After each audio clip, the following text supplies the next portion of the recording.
A very, very brief comment. Um, in my capacity as the chair of the primary Committee on Justice and Human Rights, I assure everyone that these proceedings will be conducted in the most professional manner and that we will accord all our resource persons, including witnesses, respect and courtesy, because that is what precisely provided in our rules. Thank you. May I recognize at this point Senator Alan Peter Cayetano to also deliver his own opening statement. Thank you, Madam Chair. And Madam Chair, while they are fixing the projector, may I just greet you good morning to our guest. If I tend to be a little bit emotional today, I apologize because we lost our pastor, Pastor Doy Castillo, who was like a father to us. And I've been involved with the Duterte campaign and with Chief PNP Bato, and grabe po yung tama sa media na as if Wild Wild West tayo. 14,000 plus lang ang sweldo ng mga pulis. Hindi lahat may gamit. And then napapatayan din sila. Pero hindi pa tayo naglo-launch ng investigasyon kung paano sila pwede tulungan. Sila na iniimbestigahan natin. So my apologies if I tend to be a little bit emotional. Having said that, Madam Chair, thank you for your assurances at the start of this hearing. Senator Joel yielded his 5 minutes to the opening statement so I can complete my presentation. Madam Chair... Excuse me, Senator Alan? Yes. You said that Senator Joel... Everyone has 5 minutes, so under the tradition of the Senate, usually another senator wish to deliver yes, their he opening wished to give his statement. And so may I ask Senator Villanueva whether he did intend to deliver his own opening statement? I wasn't supposed, but considering that there's a request from our good friend, we will yield the 5 minutes, Madam Chair. With due respect to Senator Alan Peter Cayetano, I don't believe that, as mentioned, well, Madam Chair, usually we respect each other here. Just said that he did not intend to deliver a statement. I will just talk very fast, Madam Chair, but usually, let me put on the record, we respect each other's opinion here, and it's not a matter of intent to give a opening statement. If everyone is allowed to give a statement, you can yield your time, whether it's in the questions. You are new here, so I will understand that, but that has been the tradition here in the Senate. Thank you. May my time just start now, please. When the righteous are in authority, the people rejoice, but when the wicked bears rule, the people mourn. I'm not talking about the Aquinos, Arroyos, or the Duterte'S. When the drug lords rule, people mourn. But when the law enforcers, the righteous, are the one ruling, walang patayan, may katahimikan sa ating bansa. Next slide. It is being made to appear in the media and with no help by some so-called human rights advocates. Next slide, please. That grabe ang patayan araw-araw. Please take note from 2010 to 2015 during the Aquino administration, an average of 35 ang patay araw-araw. Ngayon po, sa ilalim ni Presidente Duterte, 20 po. No, more than about a third are now their lives are now being saved every day because of the efforts of the PNP. Next slide. The old norm was drug lords and their cohorts acted with impunity.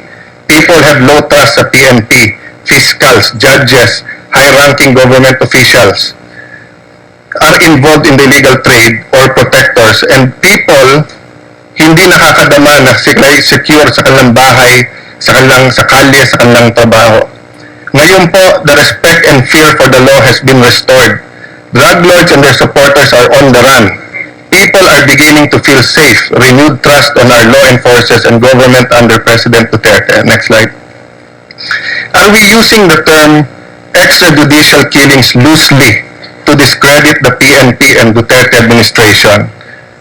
Whether it is the Commission on Human Rights or our dear chairperson, I was hoping that they would educate the people more and the media para hindi sila ma-mislead na lahat ng patay ay extrajudicial killings. Bakit po? Ito po ang sinabi ng dalawang justice. Next slide. there is a need for a clear-cut killing of what the extrajudicial killing is. The name is a misnomer since every killing outside death penalty is extrajudicial. Dalawang justice po nagsabi niyan. So ano po ang ginawa ng Aquino administration? Gumawa po sila ng AO35. Di ko na babasahin dahil 5 minutes lang oras ko. Next slide. Dito po ang importante. The victim was a member or affiliated of an organization to include political, environmental, agrarian, labor, or similar causes. An advocate of the above-named causes, a media practitioner, etc. Ibig sabihin po, labor leader ka, media ka, religious leader, pinatay ka dahil sa paniniwala mo. Next slide. That is very clear for the purpose of the focused mandate of AO35 na ginawa ng Aquino administration. Ang common criminals at ang crime sa kanila hindi kasama sa extrajudicial killings. Next slide. Yan po ang pirma ng dating Secretary de Lima, Department of Justice, IAC Chair. So alam po nila yan.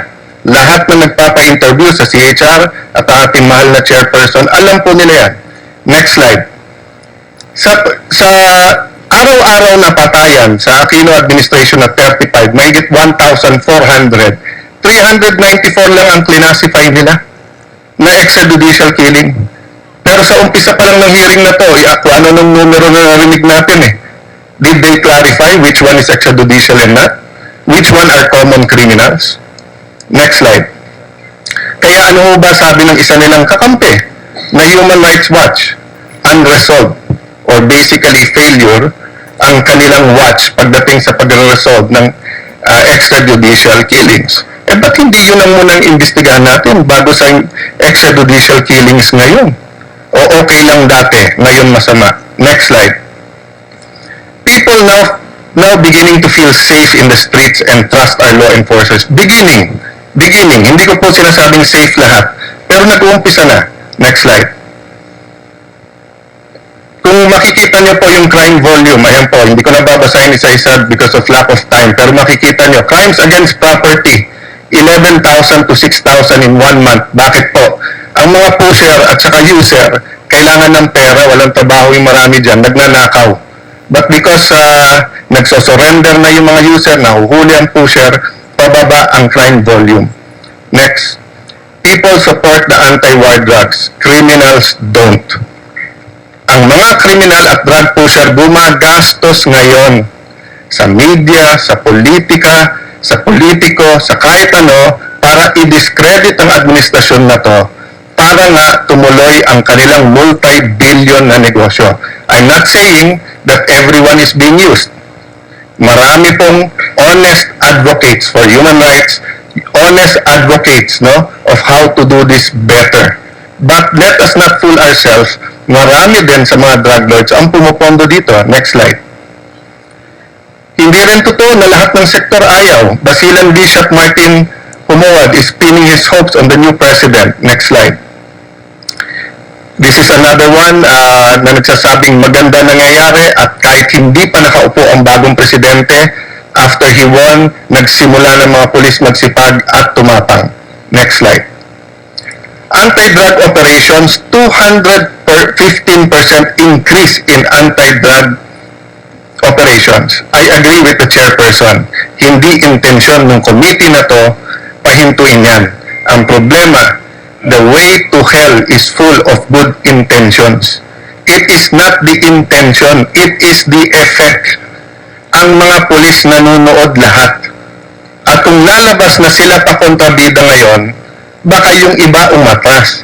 Kaya hindi mo mapigilan ang ating Pangulo na maging emosyonal sa kanyang 100% support. Next slide, anti-drug arrest. Next slide. The average Aquino haul for drugs, 412 million a month. So far, the average for Duterte, 2.3 billion in 48 days. Next slide. Next slide. They say we are growing flat from various sectors. Next slide.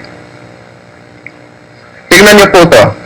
The Philippine War sa ABS-CBN. Outrage over extrajudicial killings. Yung outrage, no? Anong pinapalabas? na lahat na lang napatay, extrajudicial killings, na may outrage. Pero yung news, na sa sulok-sulok ng ating bansa, masaya ang mga tao, nasaan yun? Dito sa Inquirer, the kill list ang tawag nila. During the Aquino administration, mas marami ang patay. May kill list ba kayo? Pero ngayon, sa Duterte administration, gumawa pa kayo ng sarili niyong pangalan, the kill list. Paano po hindi sasama loob ng ating mga alagad ng batas, ng NBI, PDEA, Police, na nung panahon na walang ginagawa, dun sa araw-araw na patayan, okay lang. Ang tawag nyo, riding in tandem, ang tawag nyo, ganit, murder, homicide. Ngayon na may ginagawa sila at mas konti ang patay, kill list ang tawag. Lastly, Madam Chair, have we ever asked the PNP what they need? I was hoping, and I suggested this in our first hearing, sana bago tayo mag-hearing at akusahan sila, patawag muna natin. Anong kailangan nyo? Sweldo nyo, napakababa. Kailangan nyo ba ng equipment? Next slide. Alam niyo po ba, sa alalim ng batas, 201 dapat ang pulis natin. Kulang ng 40 mil na pulis. Next slide. Ang sweldo ng pulis, 4,834. Next slide. Ito po ang combat pay, 11 pesos a day. Sa pulis po, 933 a day. 10 piso, soft drinks lang yun eh.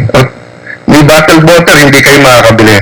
So, Madam Chair, I will stop there because of lack of time, but the point I'm making, can we go to the next slide first? Next.